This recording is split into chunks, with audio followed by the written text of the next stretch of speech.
जय श्रीमन नारायण। आज मैं आप लोगों को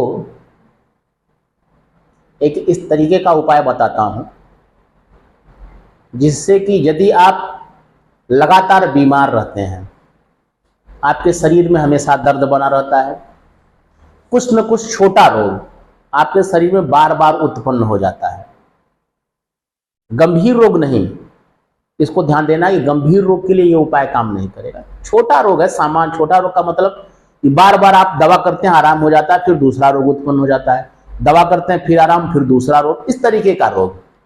यदि आपके शरीर में बार बार इस तरीके का रोग उत्पन्न हो जाता है और आपको बहुत बुरे सपने आते हैं रात में, बार बार आप कोशिश करते हैं कि सपने इस तरीके के ना आए, लेकिन ऐसे सपने आते हैं कि आपकी आंख एकाएक खुल जाती है, आप डर जाते हैं, आपका पूरा शरीर पसीने से भर जाता है और बार बार आपको ये लगे कि कुछ छाया का आभास हो।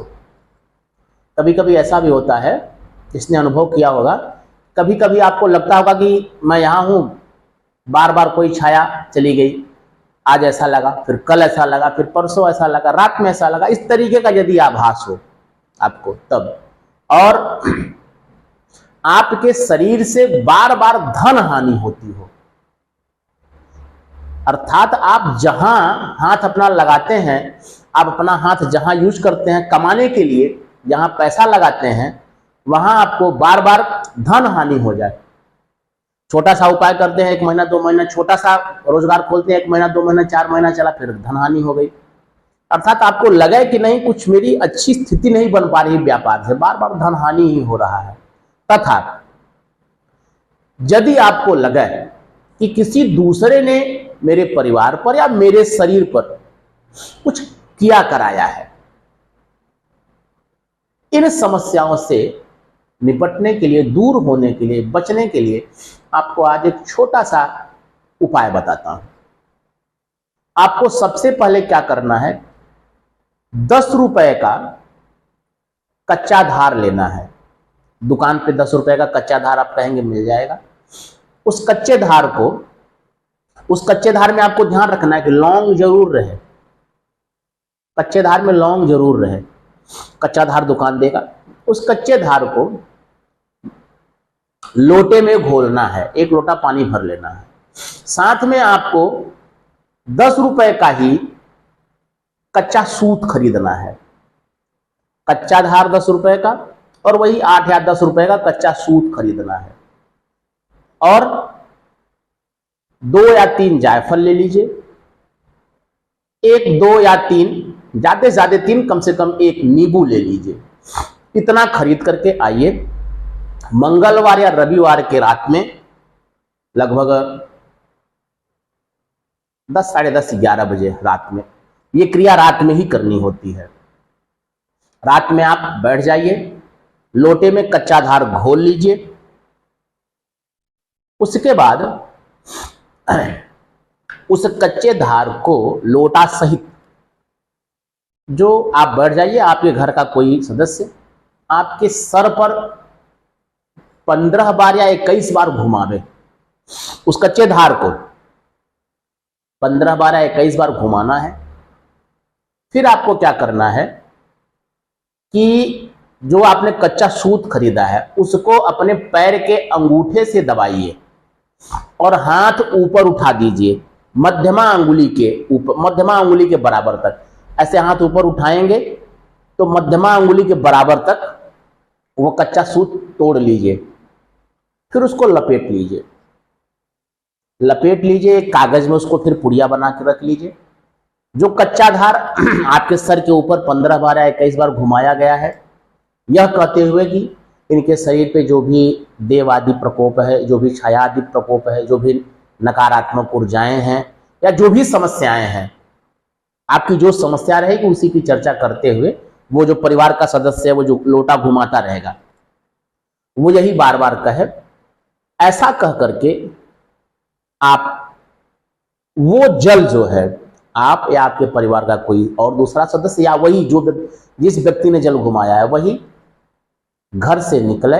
साथ में माचिस ले लीजिए, कपूर थोड़ा सा ले लीजिए, और नींबू और जायफल काटने के लिए तेज चाकू या सरौता ले लीजिए। इतना लेकर के आप निकलिए, त्रिमुहानी या चतुर्मुहानी पर जा करके, रात्रि का रहे, टोकी टोका न हो, ये आपको ध्यान रखना है। जा करके कच्चा सूत वहां रखिए और कच्चा सूत पर वो धार गिराइए, जल का लोटा, वो जो कच्चा वाला है, कच्ची धार, उसको उसी कच्चे सूत पे गिराइए। आपके पैर पर ना पड़ने पावे उसका छींटा। आप आराम से बैठिए, ऐसा गिराइए कि वो पानी आपके पैर की तरफ ना आवे, बाहर ही जाए। कच्चा सूत रखिए, पानी गिराइए, उसके बाद वो नींबू काटिए, फिर जायफल काटिए। नींबू और जायफल काटते वक्त दुर्गा देवी जी का ध्यान कीजिए, काली जी का ध्यान कीजिए, अगल बगल जो क्षेत्र के देव हैं उनका ध्यान कीजिए, आपके ग्राम देवी का ध्यान कीजिए। मान ध्यान करने का मतलब उनसे निवेदन कीजिए कि मेरे शरीर में जो भी समस्याएं हैं, ये है वो है, जो आपकी समस्याएं हैं वही कहिए उनसे। और डीह देवार की से निवेदन कीजिए, नींबू वहीं काट दीजिए। ध्यान ये देना है कि नींबू लगाइए, एक ही झटके में काट दीजिए, बार बार उसको रगड़िए मत। जायफल भी कोशिश यही कीजिए कि 1 या 3 जायफल आपने जो भी लिया उसको एक ही झटके में काट दीजिए। एक जायफल लिया, एक झटके में काट दिया, दूसरा जायफल दूसरे झटके में, तीसरा जायफल तीसरे झटके में, ऐसा काट देना है। उसके बाद कर लेने के बाद कपूर, सबसे अंतिम में कपूर जलाना है। माचिस लेके जाए, कपूर जलाइए। कपूर जलाने के बाद संभव हो तो फिर जो आपके क्षत्रिय देव हैं उनका ध्यान कीजिए, उनसे निवेदन कीजिए, उनको प्रणाम करके वहां से उठिए और अपना लोटा लेकर के सीधे घूम आइए, पीछे चले आइए। अगर आपको कोई बुलाता भी रहे, मान के चलिए कि आपका कोई परिचित ही है या बिना परिचित का है, बुलाता ही रहे कि सुनिए सुनिए सुनिए, क्या कर दिया, क्या नहीं किया, आप पीछे देखिए ही मत, सीधे आप वहां से आइए। घर के बाहर एक लोटा पानी मंगा करके, एक बाल्टी पानी मंगा करके हाथ पैर मुंह बढ़िया धुल लीजिए। उसके बाद आप रात्रि में शयन कीजिए। इससे आपकी ये समस्याएं दूर हो जाएंगी। यदि आपकी 3 दिन ये करना है, 3 बार ये चीज करनी है। एक बार करने से आपको स्वयं महसूस होने लगेगा, दोबारा तिबारा 3 बार में आपको काफी आराम मिलेगा, बहुत पर्याप्त आराम मिलेगा। आपके शरीर में यदि बार बार रोग आता है, फोड़ा फुंसी, गुमटा, छिपकली, गांठ, ये सब की जो चीजें हैं, शरीर में दर्द रहना, बार बार सामान्य रोग हो जाना, बार बार पथरी हो जाना, बार बार अपेंडिक्स हो जाना, ऐसी चीजें हो जाना जो कि नहीं होनी चाहिए, जघन स्थल पर हो जाना या कुछ गुप्त क्षेत्र में हो जाना, तो वो सब नहीं होगा। और ऊपर जो चीजें मैंने बताई हैं वो भी समस्याएं आपसे दूर हो जाएंगी। यह उपाय कीजिए, ये अनुभूत उपाय है हमारा और बहुत लोगों को इससे आराम मिला हुआ है।